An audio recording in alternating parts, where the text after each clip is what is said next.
Bismillahirrahmanirrahim.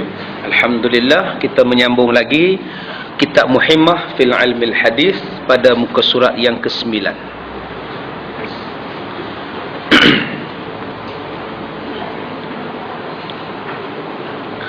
Baik, kita masih membicarakan tentang dayus. Suami yang dayus, iaitu salah sebab seorang suami diharamkan mencium bau syurga apabila suami tidak cemburu dengan isterinya, bila isterinya bercampur bergaul dengan orang lain. Bila dia tak jealous, dia tak cemburu, dia tak kisah, maka dia jatuh kepada dayus. Dan adalah Nabi SAW bersabda, adakah tiada kamu malu dan tiada kamu cemburu dengan memberi akan seseorang kamu kepada isterinya, keluar ia di antara segala laki-laki yang lain, padahal segala laki-laki tadi memandang kepada isteri, dan memandang lelaki itu kepada isteri, dan isteri memandang kepada laki-laki lain. Baik, jadi Nabi bertanya kepada laki-laki, kamu ni tak rasa apa-apa ke bila isteri kamu keluar di khalayak ramai? Kamu ni tak rasa cemburu ke tengok isteri kamu ni orang pakat duk tengok susuk tubuh dia? Kamu tak rasa apa-apa ke orang pakat ambil menikmati dengan memandang kepada tubuh isteri kamu? Kamu tak rasa malu ke? Ni Nabi tanya ni. Sepatutnya seorang isteri itu dilindungi oleh suaminya, dijaga oleh suaminya. Tetapi ada suami-suami yang menyuruh isteri ni mempamerkan susuk tubuhnya dan meredakan perbuatan isterinya itu untuk ditonton oleh orang ramai. Maka inilah yang dipanggil sebagai dayus. Ini jaga-jaga tuan-tuan. Kadang-kadang first day dalam perkahwinan kita pun kita dah jadi dayus. Hari pertama dalam perkahwinan kita, masa bersanding tu pun kita dah jadi dayus. Kita biarkan isteri kita mendedahkan aurat. Satu, kita membiarkan pula isteri kita bersalam dengan tetamu. Kita membiarkan pula orang merenjiskan air mawar pada isteri kita. Hari pertama kahwin, kita dah biar orang salam, kita dah biar orang renjis air mawar, dan kita biarkan juga dia mendedahkan aurat, dan kita rasa tak apa dengan perbuatan begitu, tak mengapa, jadi bangga pula. Maka hari pertama kita melangkah ke alam perkahwinan, hari pertama sudah pun dipanggil sebagai suami yang dayus. Tuan-tuan yang mana nak melangsungkan perkahwinan anak dia bulan 8 ke, bulan 12 ke, lepas raya ke, mana-mana adat yang menjadikan kita dayus, tolong buang. Kalau nak bersalam pun dengan tetamu, dengan pak saudara, mak saudara, bersalam. Tok Wan, opah, salam. Yang lain-lain sepupu, sepapan, dua pupu, tak bayar. Tak payah. Rakan sepejabat, bos, tak payah. Kita biarkan tengok orang bersalam dengan isteri kita pun, kalau kita reda dengan itu, mati pula masa itu, maka haram atas kita mencium bau syurga. Kalau bau pun tak boleh, bayangkan nak masuk dalam syurga, lagi-lagi tidak boleh. Dan warid pula daripada Nabi SAW, sesungguhnya bersabda Nabi meminta ampun bagi perempuan yang mengikut suaminya itu oleh segala burung yang terbang di hawa. Mana-mana isteri yang taat kepada suaminya, mana-mana isteri yang taat kepada suaminya, burung di langit minta ampun kepada isteri ini. Berapa ribu, berapa juta burung unggas yang terbang di langit, berapa banyak binatang-binatang minta ampun pada isteri. Dan ikan di dalam lautan pun minta ampun. dan segala malaikat yang ada pada langit, matahari dan bulan, selama mana isteri tadi berada di dalam keredaan suaminya. Untungnya jadi orang perempuan, bukannya susah buat apa, taat dengan suami. Malaikat minta ampun kat dia, burung minta ampun padanya, ikan bilis tu berapa bilion tuan-tuan. Daripada kita kecil sampai kita tua, sambal ikan bilis itulah nasi lemak kita. Tak pernahnya habis ikan bilis ni. Berapa bilion ikan-ikan ni minta ampun pada isteri-isteri yang taat. Jealous tak tuan-tuan dekat isteri tuan-tuan? Patut kena jealous. Seronoklah hang, malaikat minta ampun kat hang. Seronoklah hang, ikan pun minta ampun kat hang. Kena seronok tuan-tuan. Lepas tu orang perempuan taatlah pada suami.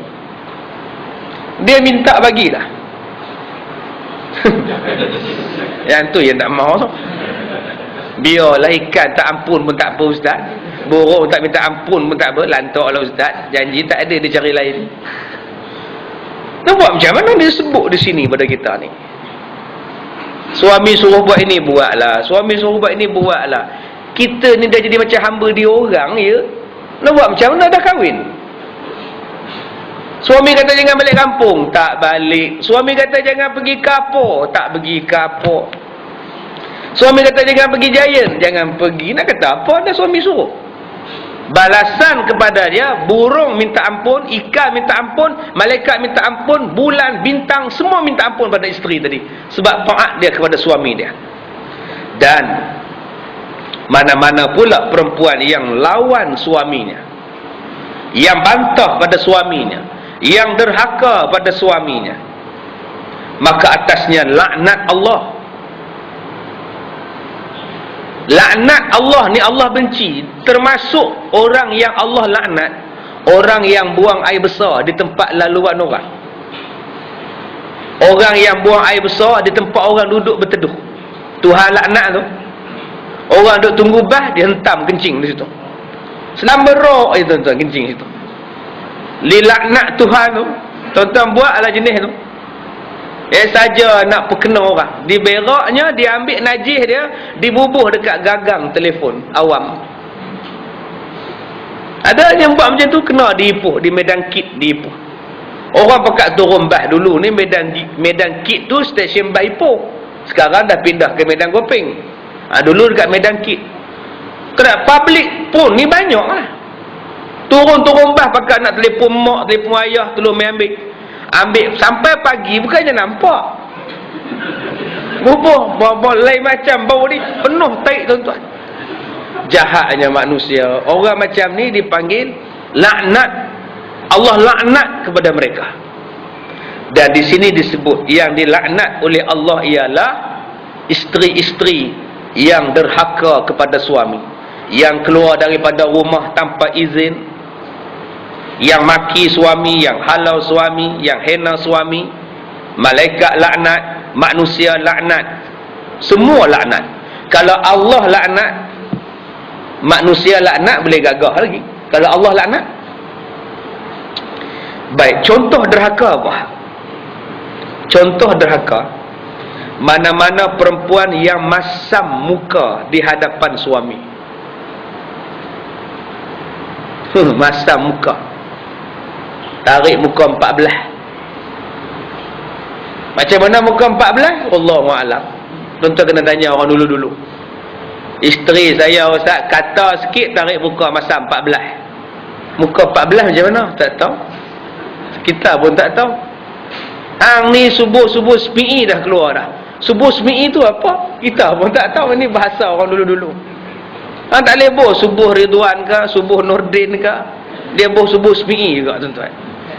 Dia nak tunjukkan subuh SPI tu kira-kira awal lagi lah. Subuh SPI nama dia. Muka 14 tu apa? Tarik muka 14 tu apa? Maknanya masam sungguh lah. Tengok muka pun tak mau, muka dia masam mencuka. Atas sebab masam dia itu, perempuan itu berada dalam murka Allah, hinggalah suka balik ia, hingga dia senyum balik.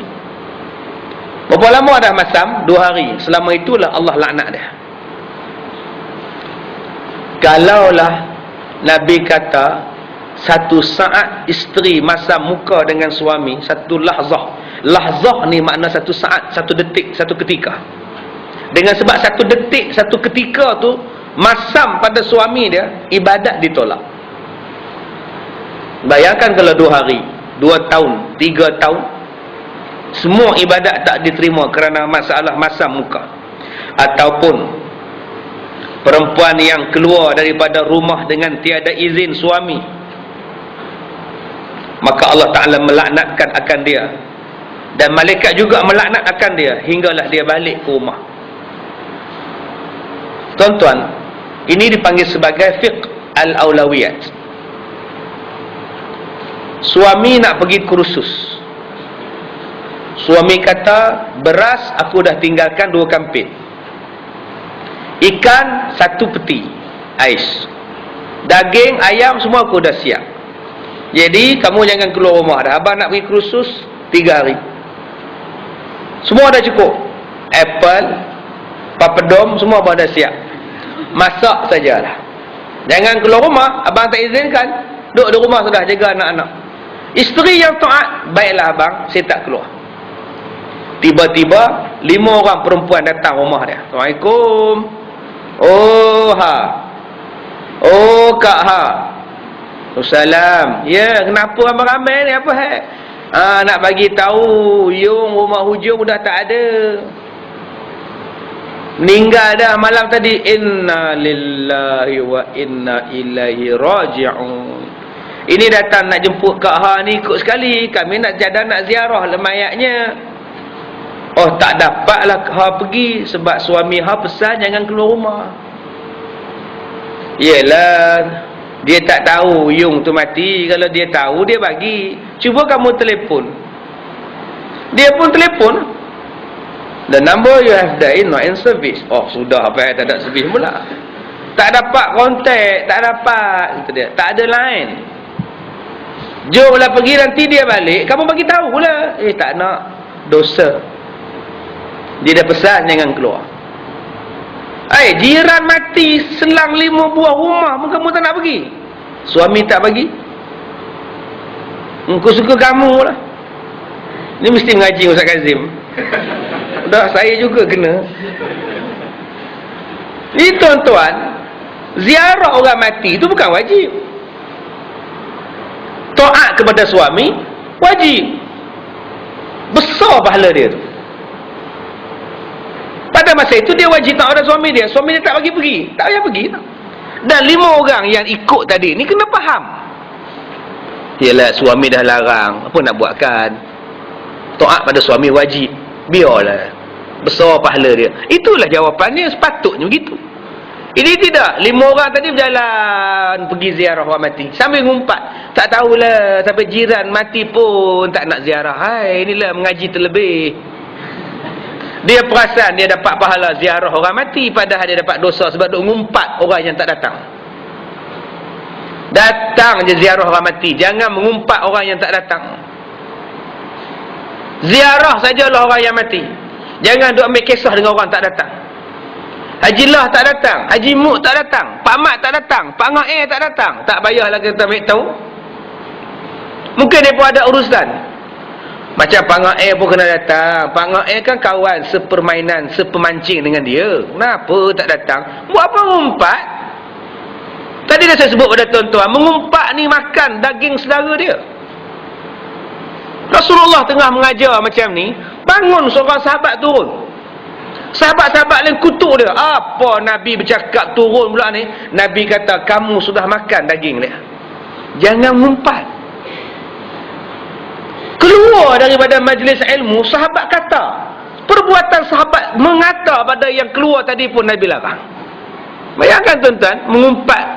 Kalau lebih dahsyat daripada itu macam mana? Kalau dia keluar daripada majlis ilmu tu, namanya tak beradab, pun tak diberinya ngumpat oleh Nabi, apatah benda lain. Ini yang kita takut. Kita telah pun mentransferkan kita punya pahala pada orang yang kita umpat. Kita tak sedar, kita perasan kita ada pahala. sedangkan pahala itu kita telah pun berikan dia secara percuma dengan sebab kita mengumpat kepada dia. Baik, kemudian, dan telah datang satu hadis daripada Nabi SAW, 4 jenis perempuan yang menjadi isi neraka. 4 perempuan yang akan menjadi penghuni neraka. Di sini sebut isi neraka. Isi neraka ni filem dulu-dulu lah. Ahmad Mahmud, Sa'diah, lagi Saleh Kamel, lagi Ibrahim. Ni berlakon cerita isi neraka.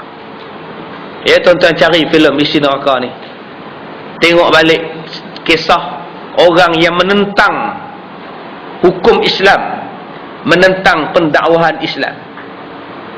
Apa jadi pengajaran tu?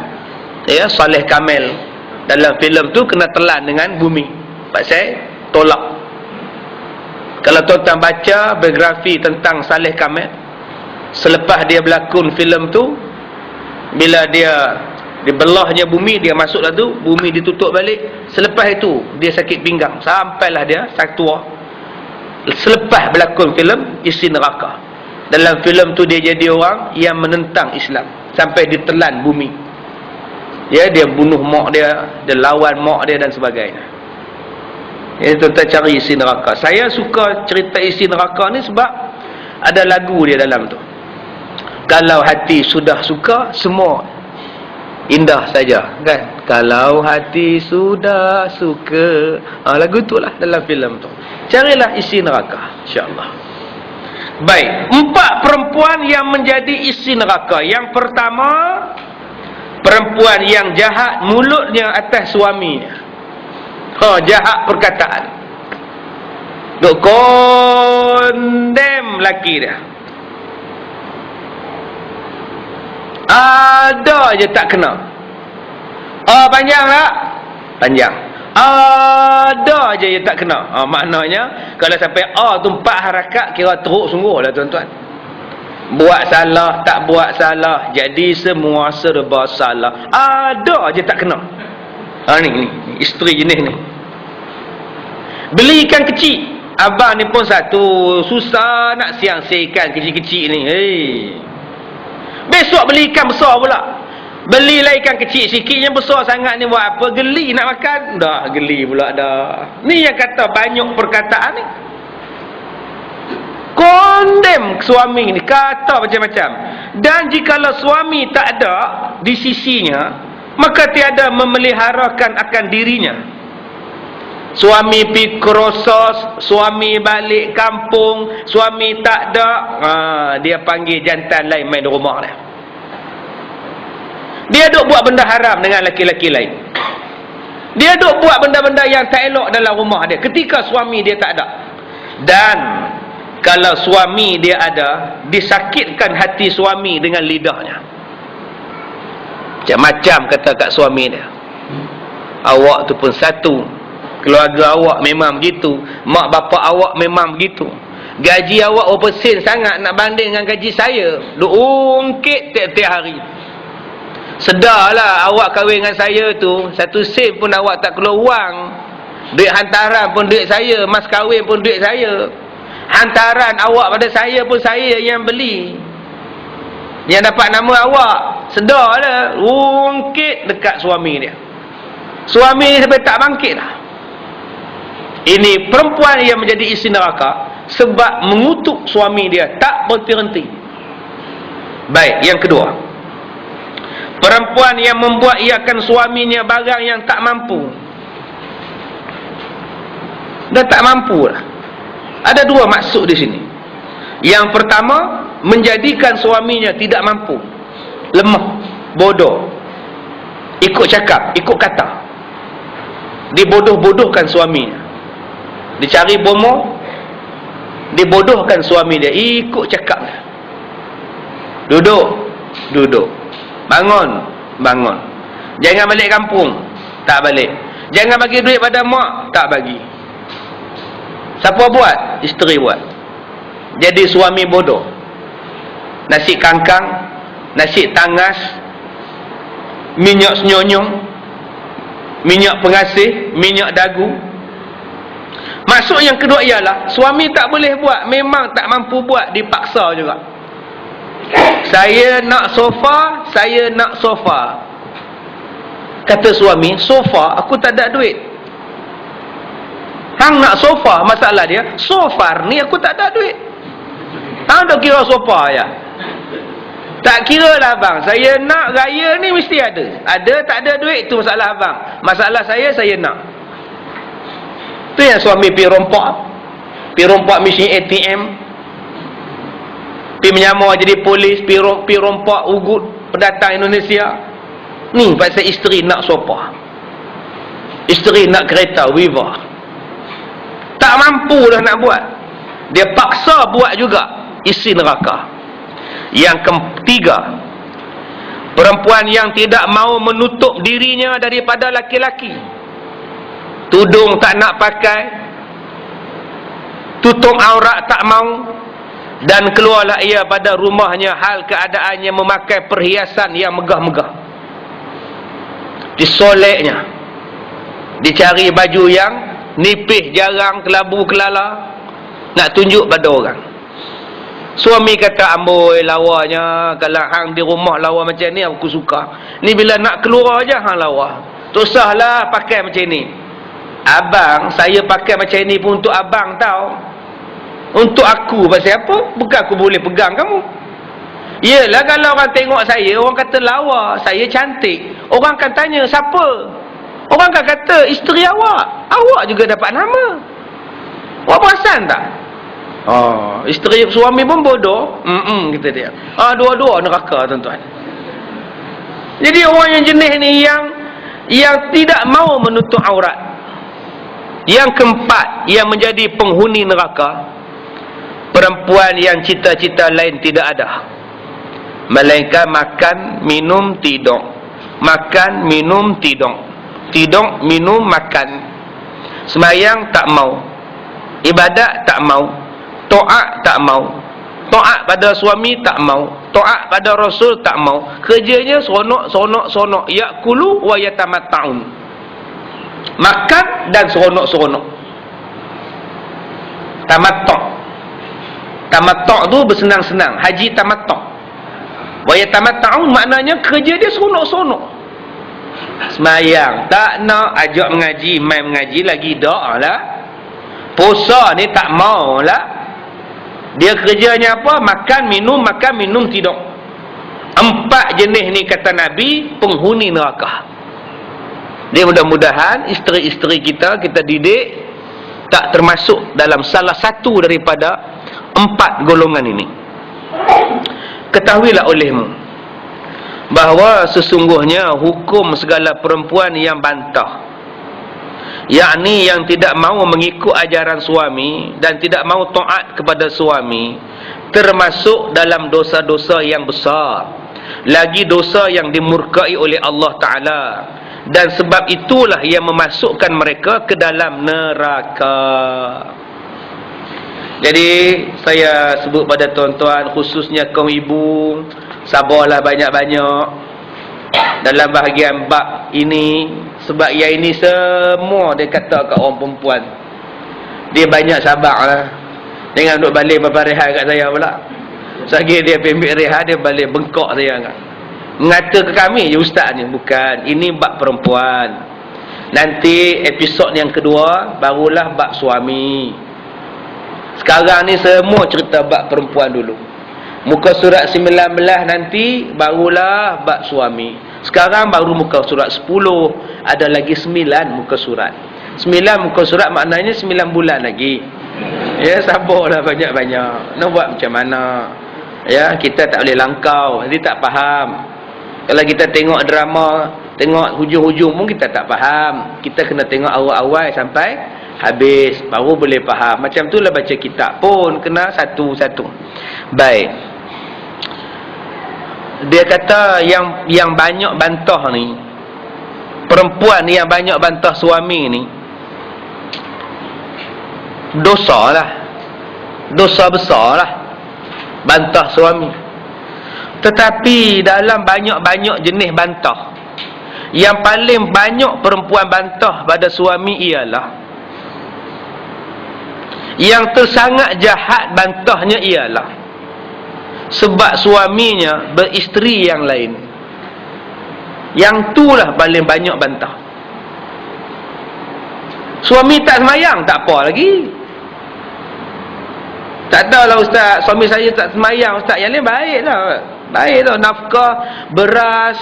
Rumah saya satu gudang ustaz. Tu yang tak cukup beras di kedai tu.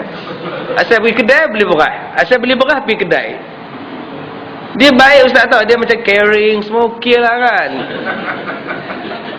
Cuma dia tak semayang ustaz. Sayang lagi dekat suami dia. Walaupun tak semayang. Padahal tak semayang tu sejahat-jahat manusia. Padahal tak semayang ni sejahat manusia. Baik macam mana pun. Caring macam mana pun. Tak semayang, jahat lah. Tapi hari ni kalau tak semayang tu normal. Macam dia semayang ustaz, macam subuh je tau. Dia tak semayang, ialah letih kan. Saya pun faham juga ustaz. Saya rasa Tuhan pun faham. Ini nombor satu juga. Tetapi kalaulah suami dia menikah lain, yang tu tak salah. Suami dia semayang pun dia ambat suami dia. Ada parang-parang, ada pisau rembo-rembo lah, ada cuka-cuka lah, ada gunting-gunting lah senjata dia.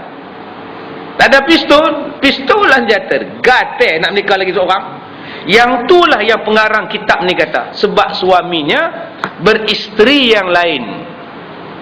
Maka iaitulah dosa yang amat besar dan bala yang amat keras.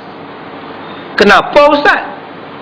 Yang bantah suami kahwin lain ni kenapa balanya besar, dosanya besar? Kenapa? Sebab betapa pula tidak berdosa. Sedangkan yang demikian itu seolah-olahnya marah pada benda yang disuruh oleh Allah Ta'ala pada hukum yang didatangkan oleh Nabi Sallallahu Alaihi Wasallam. Kerana bantah suami menikah itu seolah-olah membantah keharusan yang dibenarkan oleh syarak. Bantah di sini ada dua. Satu, bantah hukum. Satu, bantah hukum. Satu lagi, bantah suami. Ada dua tu. Satu, bantah hukum.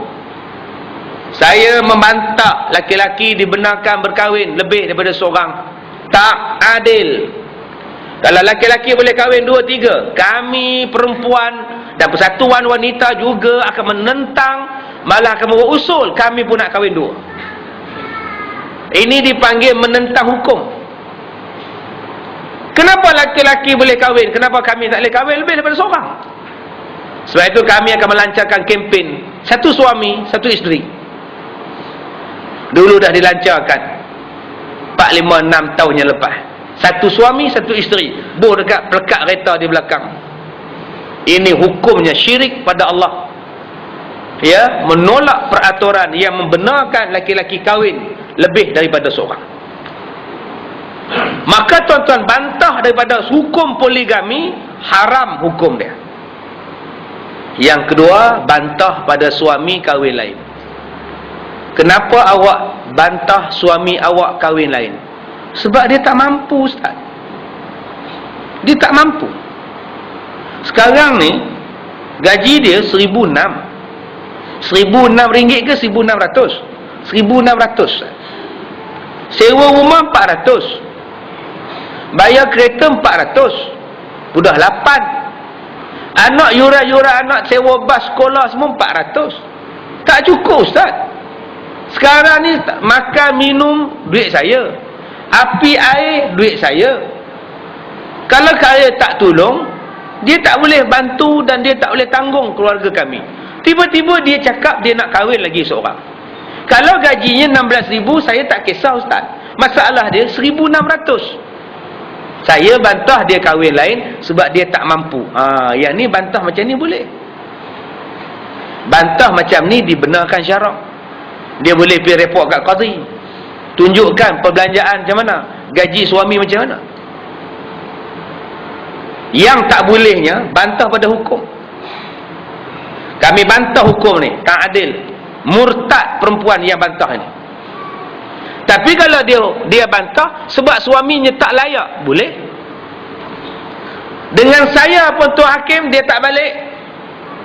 Dia tak bagi anak-anak saya, tak bagi nafkah anak saya, tak pernah hantar anak saya pergi sekolah, tak pernah hantar anak saya pergi klinik kalau sakit demam. Dengan saya pun dia tak bagi nafkah, tiba-tiba dia nak kahwin lain. Saya bantah. Maka pada bantahan itu hukumnya boleh. Sebab suami itu tak layak kahwin lain. Yang tu tak apa. Jadi ibu-ibu, isteri-isteri sekarang nak bantah suami atas sebab apa? Kalau atas sebab yang tadi, bantah suami tak mampu, silakan. Suami pula bangun. Bila isteri buat penghujahan, suami pula bangun. Objection, Your Honor. Ni ceritain ustaz. Memang saya akui gaji saya 1,600. Tapi 1,600 ni semua habis untuk isteri pertama. Yuran, makan, minum apa semua. Yang saya nak kahwin lagi seorang ini, memang saya nak kahwin lagi seorang. Dan bakal isteri saya pula akan tanggung perbelanjaan saya. Sebab tu saya nak kahwin. Dan bakal isteri saya yang kedua kata, dia takkan minta duit pada saya. Dia tak suruh saya bayar rumah dia, kereta dia, alat make up dia. Dia tak minta satu sen pun daripada saya. Yang dia nak bukan itu, yang dia nak saya je. Dan saya rasa saya mampu memberikan saya pada dia. Hakim akan panggil pula bakal isteri dia. Gaji kamu berapa? Gaji tu hakim berapa? Sudah, dia tanya hakim pula. Saya 10,000. Saya 4 kali tu hakim. Kalau ikut hukum saya tu hakim, saya boleh nikah 4 tu hakim. Tapi pasal saya perempuan saya, sebab tu saya tak boleh nikah 4. Sekarang saya nak tanggung suami saya kalau kahwin. Ini dipanggil sebagai Mishar Umar. Hukumnya sah. Hukum sah lah. Buat surat perjanjian. Okey, segala rumah, sewa apa semuanya, isteri tak tuntut. Isteri hanya tuntut nafkah batin saja. Clear. Tak ada apa masalah. Jadi suami ni kena perkemah nafkah batin je lah. Carilah dok ke apa itu kerja dia. Ini yang tak apa kalau isteri sanggup. Tak jadi hal. Tak ada masalah apa. Ada sahabat saya yang kahwin 3 tuan-tuan. Tak kerja apa, menganggur. Tapi 3 isteri. 3 Toke Tom Yam. Restoran Tom Yam. Dan isteri ni bagi dekat dia sebulan 600. Setiap isteri dapat dekat dia 1,800 sebulan. Apa kerja dia? Ambil anak, hantar anak sekolah, basuh kain, lipat kain, kemas rumah. Itulah kerja dia. Duduk di kedai jadi cashier, sehari pergi beli barang di pasar borong. Itulah kerja dia. Dan dia memang tak kerja. Kerjanya ialah suri rumah tangga. Isteri dia pula ada pekerja. Isteri dia jadi toki restoran Tom Yam. Dan isteri dia tak apa, memang kami tak bagi dia kerja, jaga kami, jaga anak-anak pergi sekolah. Kalau cikgu suruh main sekolah, sign buku kemajuan, dia pergi. Itulah kerja suami dia. Subhanallah. Lepas tu suami dia duduk di rumah pakai kain batik elok, tuan-tuan. Ada sahabat saya di Pulau Pinang orang ni. 3 isteri dia, tuan-tuan. Lagi sempoi. Baik, kemudian. Dan katanya lagi, maka tiadalah yang terlebih jahat. Kerana firman Tuhan, fankihu ma tabalakum minan nisa masna wa sulasa wa ruba'a. Kata Allah dalam Quran, maka bernikahlah oleh kamu akan barang yang baik pada kamu daripada segala perempuan. 2 atau 3 atau 4. Kalau kamu takut kamu tak boleh berlaku adil, fawahidah, seorang pun cukuplah. Allah kata kahwinlah 2 pun boleh, 3 pun boleh, 4 pun boleh. Tapi kalau takut tak adil, seorang. Jangan banyak-banyak payah. Penin, tuan-tuan. Orang yang banyak isteri ni penin. Ya, kawan duduk lama sikit, kawan marah. Duduk rumah isteri muda, isteri tua telefon, isteri muda marah. Macam tak ada masa lain nak telefon. Asal balik rumah kita telefon. Asal telefon balik rumah kita. Gaduh lagi, tuan-tuan, macam-macam lah. Jadi orang yang kena kekuatan mental, Nak kahwin 2-3 ni mesti kena kekuatan mental, bukan kekuatan badannya. Dia duk kira kekuatan badan dia. Saya mampu Ustaz. Kopi apa saya tak makan Ustaz. Semua main secawan pun saya telan Ustaz. Bukan kira yang tu, dia ada kekuatan mental, nak pujuk isteri sana, nak tackle hati isteri sini. Ini yang kena ada kekuatan fizikal dan kekuatan mental. Kalau agak-agak tak boleh adil, seorang sudahlah. Sesudut pening-pening, layan seorang tu pun cukup. Nak layan dua-dua ni payah. Sekali bawa pergi ke bilion, kawan ni pun nak ikut. Abang dengan kak tu boleh pergi bilion, kita pergi kedai runcit mamak aja. Mana haji? Dia pun nak berjalan juga. Abang kalau masuk Giant, ambil kak sulung, letak atas troli, abang tolak. Tapi kalau saya masuk dalam Giant, saya kena tolak abang. Mana haji? Kalau tuan-tuan boleh handle benda-benda itu, silakan. Kalau agak-agak tak boleh, cukuplah tuan-tuan. Hak ada di rumah tu okey dah. Tuan-tuan perkemas yang itu je lagi. Memanglah kita tengok yang lain tu kita berkenan. Kita kata apa? Dulu tak jumpa lah, baru jumpa dekat rumah kepala. Elok anak muda ramai, kita rambut pun tak apa nak ada dah, baru jumpa. Dulu tak mau jumpa, nak buat macam mana? Dah jodoh.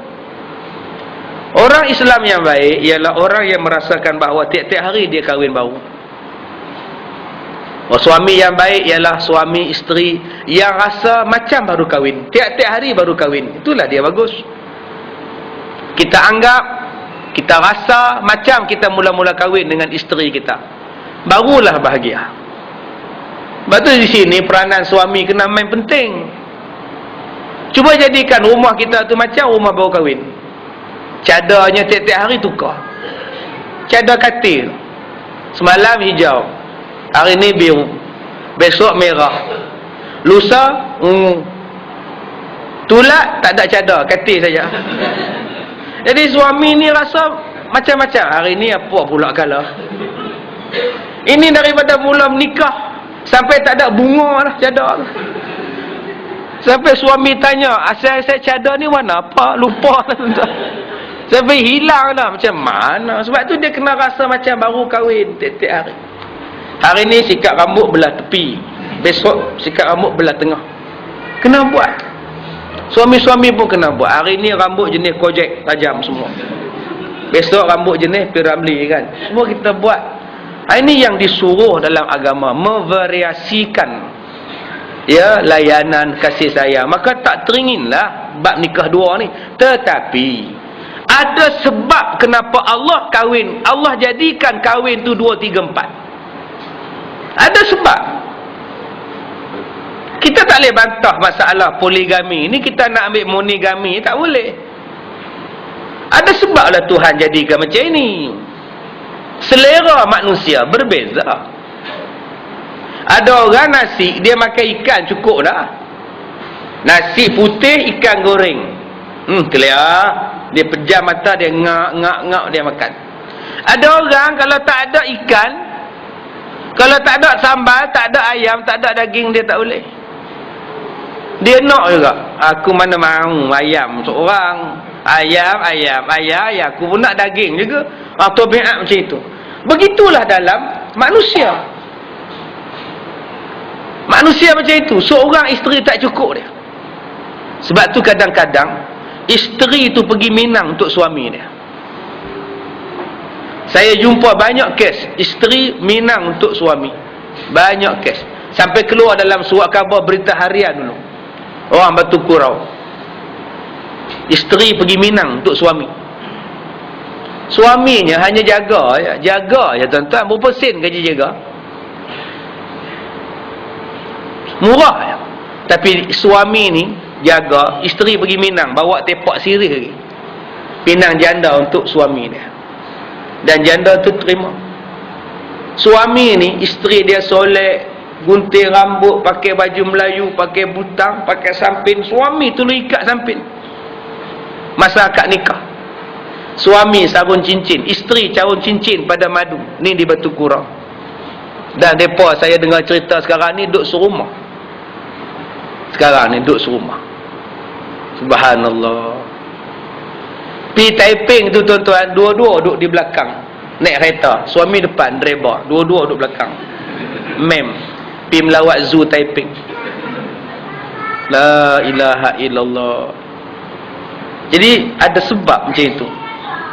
Orang akan kata perempuan tu bodoh, tak ada akal, guna-guna, udah kena guna-guna dengan suami, sebab tu dia pergi Minang. Tidak.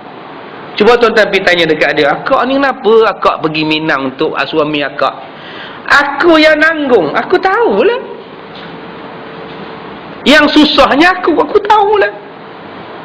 Kamu tahu apa aku? Sebab ada orang perempuan kata dia, kamu ni bodoh lah, adakah benarkan suami kahwin lain? Kalau aku hidup, dia tak bagi. Sampai mati pun aku tak bagi. Yang tanggungnya aku, bukannya kamu. Apa maksud dia? Wallahualam. Fikir-fikirkanlah sendiri tentang. Ada jenis macam itu, dia tak cukup ikan. Ikan seekor dia tak cukup, dia nak ni jenis tu. Jenis tu masalah tu. Ada jenis laki-laki macam itu. Isteri dah pakai tudung dah, nak pergi kerja, tudung semua dah. Aku nak ni, dia tarik tudung tu pula. Saat lagi balik kerja, dia nak, saat lagi nak pergi, oh Allahu Akbar, dia jenis apa ni? Nak kata makan ubat? Tidak. Memang Tuhan bagi dekat dia. Sebab tu ada wujudnya kahwin 2, 3, 4. Mungkin dia mengamalkan senaman rimau, dan sebagainya. Ada sebab Allah Ta'ala bagi kahwin 2, 3, 4 ni sebab pada orang perempuan. Dia tak boleh zuriat, dia sakit, dia tak boleh layan suami dia. Memang dia tak boleh layan. Profession saya ni ustaz, profession tak boleh layan suami. Betul cakap ustaz. Memang saya pun akur pada masalah itu. Saya benarkanlah suami saya kahwin lain. Sebab kerjaya saya ni memang kerjaya tak boleh layan suami sangat. Saya sakit, saya ada masalah. Kadang-kadang saya sibuk jaga orang, suami saya tak jaga. Biarlah dia kahwin lain ustaz, asalkan jaga dia. Kadang-kadang saya on call, in call, out call, macam-macam call ustaz. Terpaksa lah ustaz, biarlah. Ini bentuk-bentuk yang Allah tahu. Sebab apa wujudnya kahwin 2, 3, 4 itu? Jangan kata kita benci kahwin 2, 3, 4. Benci pada orang yang jadi madu. Jangan. Kadang-kadang mungkin adik kita terpaksa jadi madu. Mungkin kita satu hari akan jadi madu orang. Sebab kita tak tahu di zaman akhir ini perempuan terlalu ramai nak dinisbahkan dengan laki-laki.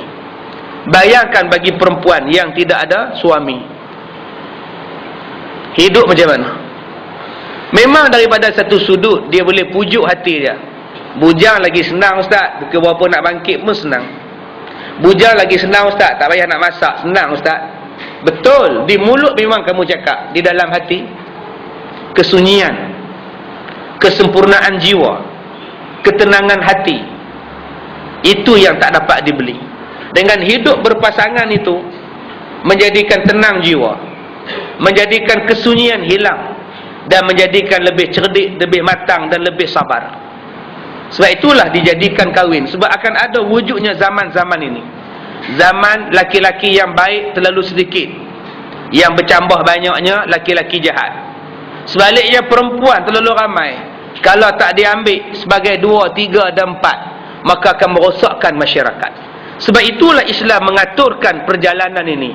Diambilnya secara sah, diberinya nafkah, diberinya tanggungan, diberinya tanggungjawab. Bukan macam agama-agama lain. Kahwin 2 tak boleh, kahwin 3, 4 tak boleh, simpan boleh. Jadi perempuan simpanan boleh, jadi pemuah nafsu boleh. Mana yang lebih mulia? Adakah menjadi halal, diberi tanggungjawab dan diberikan nafkah, ataupun sekadar untuk dijadikan sebagai alat simpanan? Mana yang lebih baik? Baik, kemudian dan menyuruh pula oleh Nabi SAW akan bernikah, dan bersabdanya, hai segala orang yang muda, bernikah-nikahlah barang yang mampu daripada kamu akan bernikah. Orang muda-muda Nabi kata kahwin. Dengan sebab minyak naik, mas kahwin pun naik, hantaran pun naik sekarang. Caterer ni mana nak dapat dah RM8, RM9. Lah semua RM10. Siapa lagi nak bagi? Macam dulu di kampung-kampung, pekan-pekan kecil, satu kepala RM7. Sekarang tak ada dah. Ya, semua mahal. Maka dengan sebab mahal, hantaran pun dah mahal sekarang. Jadi tuan-tuan tak payahlah buat kenduri besar-besar. Buat kenduri di surau ni pun cukup lah. Macam kita ni ijtima' ilmu kita hari Sabtu, buat kenduri kahwin hari ni. Jamuan tadi nasi lemak. Tu kuih apa tadi? Kuih apa? Lupa lah pun. Ya, apa? Papai apa nama? Popiah, papai pula dah. Tu, popiah mu sudah lah. Tu pun kira kenduri dah tu. Dah tu. Jamuan kita pagi tadi ditaja oleh Haji Mat dan Kak Mun yang melangsungkan perkahwinan anaknya Dolah dan Siti. Itulah kenduri kahwinnya. Nasi lemak sebungkus, popiah 2 batang dah. Kenduri kahwin dah tu. Kenduri. Jimat tak? Jimat. Datanglah harga minyak $400 satu tong pun, itulah kenduri dia. Jimatlah tuan-tuan. Baik, kemudian maka dia kata orang muda yang kuasa kahwin. Yang kuasa ni maksudnya apa? Yang kuasa tu maksudnya apa? Yang kuasa di sini bukan maksud ada duit. Tentang buka hadis tentang ayat itu. Baharul Mazi jilid 8. Dia bincangkan ayat ini. Maksud kuasa tu apa? Kuasa di sini bukan ada duit. Yang mampu. Yang kuasa ni makna yang mampu. Banyak orang yang mampu tapi tak wajib kahwin. Duit berselerak. Dalam bank tu tolak semua duit orang, duit dia. Oh, bayangkan punya banyaknya duit. Tolak habislah duit orang lain tu, dia punya. Subhanallah. Tapi tak boleh kahwin. Sebab tak mampu. Mampu di sini maknanya apa? Mampu daripada segi tenaga, kebolehan. Sebab banyak orang ada duit tapi tak mampu. Tuan-tuan nampak ada? Nampak ada alas meja saya ni? Ni, nampak ada alas meja saya ni? Bukan boleh naik ni. Nampak tak? Tak boleh naik. Angkat pergi naik. Ni nama dia tak mampu. Faham tak ni? Ya. Yang tak faham, tanya yang faham. Walaupun duit banyak. Duit banyak, barang mah banyak, handphone banyak, kereta banyak, rumah banyak, duit banyak. Kenapa kamu tak kahwin? Saya tak boleh kahwin. Kalau saya kahwin pun, saya tak membahagiakan isteri saya. Lah, tak bahagia apa? Duit kamu banyak. Betul, duit saya banyak. Tapi saya tak mampu. Inilah masalah dia. Tapi, kalau duit tak ada, mampunya. Mampunya okey. Aku nak kahwin mah nak kahwin, tapi duit tak ada. Okey, masalah dia bukan duit tak ada. Kau mampu tak? Tu tak masalah apa. Okey, kahwinlah selepas kahwin dia boleh cari rezeki. Tuan-tuan di sini belum kahwin dulu. Pinggan berapa buah? Gelas berapa biji sebelum kahwin? Motosikal saja. Keplekat 2 lai. Tu pun pasal pergi ziarah orang mati dapat keplekat. Dapatlah 2 lai. Kalau tidak selai aja. Itu masa bujang. Tilam nipis je. Tali besen pun kongsi dengan radio. Pak zaman dulu punya tu lah mampu beli pun. Tetapi selepas kahwin Tuhan bagi mampu tak. Kereta dah banyak, rumah sewa ada, motosikal ada, semua ada. Rebek mendapat, semua dapat.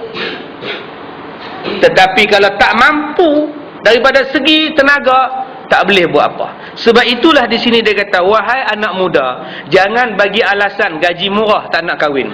Jangan bagi alasan kerja tak tetap tak nak kahwin. Jangan bagi alasan kerja tak berapa nak confirm lagi tak nak kahwin. Kalau kamu ada keinginan, kamu ada nafsu, kamu boleh melayan nafsu kamu, kahwinlah. InsyaAllah selepas kamu kahwin ada rezekinya.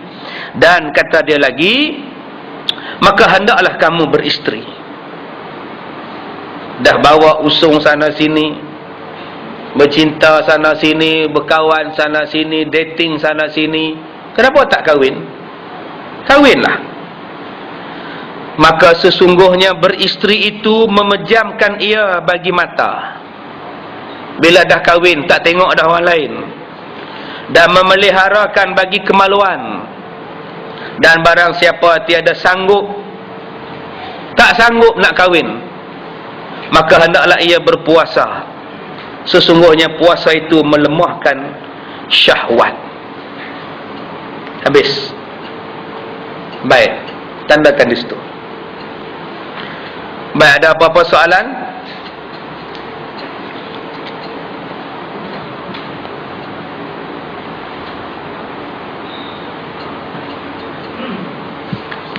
Ya. Ya. Derhaka. Atas dasar apa yang tak bagi izin suami? Baik, atas dasar apa yang seorang isteri tidak perlu minta izin suami nak keluar rumah? Atas benda darurah. Pertama, darurah. Apa dia darurah? Rumah terbakar, rumah banjir, rumah runtuh, boleh keluar. Jangan rumah terbakar tak nak keluar, dikuncinya grill. Bomba kata, "Kak, keluar kak, rumah terbakar ni." Suami tak bagi. Dengar tuan-tuan, itu mati katak nama dia. Yang kedua, boleh keluar rumah tanpa izin kerana menuntut ilmu. Walaupun suami tak bagi, boleh keluar rumah kerana belajar ilmu fardu ain. Ilmu fardu ain, bukan ilmu fardu kifayah. Bukan ilmu harus belajar, bukan. Fardu ain sahaja. Ini boleh keluar rumah darurah dan menuntut ilmu. Suami tak tahu, suami tak izin pun boleh keluar kerana dua sebab tadi. Tapi kalau saja nak pergi ziarah orang sakit, nak pergi beli tilam, ya, lori jual tilam lalu, tilam, tukar yang lama, beli yang baru, dia kejut lori tilam tu tanpa izin suami dia, tak boleh lah. Pasal dia keluar dari rumah. Boleh ya? Ada lagi masalah ni? Adik-adik tahfiz ada masalah suami isteri? Tak ada lah. Kalau mereka ada soalan ke, wallahualam lah. Baik, cukup sekadar itu. Kita sudahi majlis ilmu kita pagi ini dengan membaca surah Al-Asr. Bismillahirrahmanirrahim.